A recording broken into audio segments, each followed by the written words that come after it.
your faithful response zone. And this is where the real power lies. It's your choices, it's your habits, it's your reactions, it's your daily obedience. And this is where God calls us to be faithful stewards of in our minds, in our emotions, in our behavior. It's where change really begins, and it's where grace of God meets our responsibility. So the grace of God, sovereign grace, and our moral and personal responsibility. I am morally and personally responsible to speak in a certain way that is loving.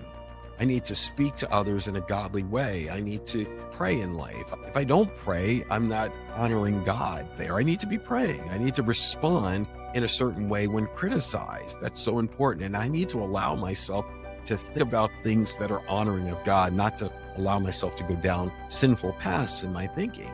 Now, the thoughts, the words, the attitudes, and the actions are within my control. And that's where we're called to be faithful in my response. So if I were to look at the outermost rim, it's your prayer and surrender. It's those things that I'm concerned about, but are not within my control.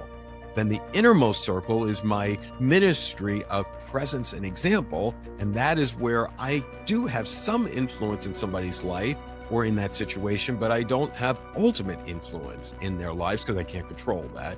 And then the innermost circle is my faithful response.